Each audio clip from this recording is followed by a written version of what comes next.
Di antara keutamaan orang bertauhid bahwasanya dosa-dosanya akan diampuni meski sepenuh bumi ini. Kalau diampuni maka akan selamat dari neraka. Dalam satu hadis yang merupakan hadis terakhir dari yang disebutkan oleh Imam Nawawi dalam Arba'in An-Nawawiyah, di mana Allah berfirman dalam hadis qudsi, "Ya bani Adam, law ataitani bi qurabil ardi khataaya, thumma laqitani la tusyriku bi syai'a, la ataituka bi qurabiha maghfirah." Wahai anak Adam, kalau engkau bertemu denganku, yaitu meninggal dunia, dalam kondisi membawa dosa sepenuh bumi ini, dosa sepenuh bumi banyak sekali. Bukan hanya sekedar dosa setinggi gunung, bukan hanya sekedar dosa sebanyak buih di lautan, bukan cuma sekedar dosa sebanyak butiran-butiran pasir di padang pasir yang begitu luas, tapi dosa sepenuh bumi. Lau ataitani bi qurabil ardi khataaya, kalau kau bertemu denganku dengan bawa dosa sepenuh bumi. Tsumma laqitani la tusyriku bi syai'a, kemudian kau bertemu denganku meninggal dalam kondisi tidak berbuat syirik sama sekali, la ataituka bi qurabiha maghfirah, maka aku akan mendatangi engkau dengan membawa ampunan juga sepenuh bumi ini. Luar biasa. Dengan syarat tidak berbuat syirik sama sekali. Dan ini perjuangan sebelum kita meninggal dunia.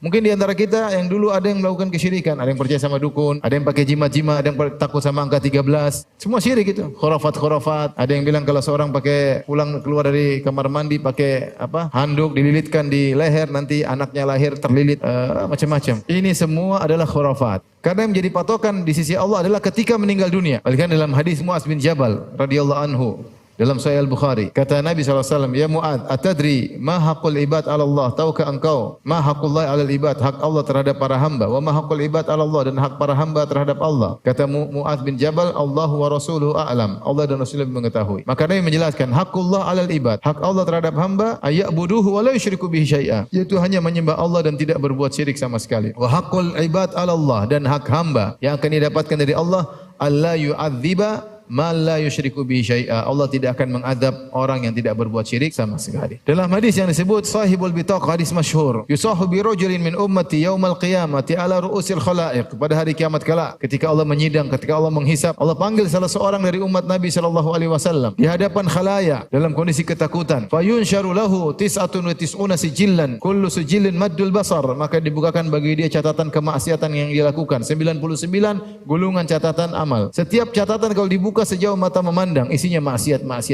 Maka Allah bertanya kepada dia, "Kau mengakui ini semua?" Kata dia, "Iya ya Allah." Maka katabatil hafizun, apakah malaikat salah catat menzalimimu? Kata dia, "Tidak ya Allah, semuanya tepat, tidak ada yang salah." "Alaka min hasanah, kau punya kebaikan?" Kata dia, "Tidak ada." Dia sudah pasrah. Kata Allah, "Enggak, kau punya kebaikan. Wa innaka lan tuzlamal yaum, dan kau tidak akan dizalimi pada hari ini."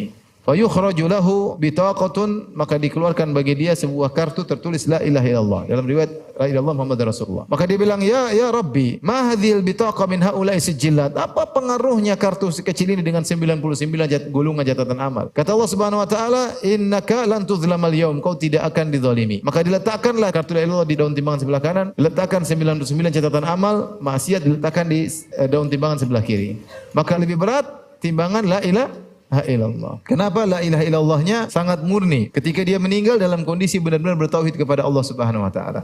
Nah, setiap kita punya kartu la ilaha illallah, tetapi tidak semua kartu la ilaha illallah kita berkualitas. Kita dengan mengucapkan la ilaha illallah kita semua masuk Islam atau tidak? Tapi lihat bagaimana tingkatan keikhlasan satu orang dengan yang lainnya.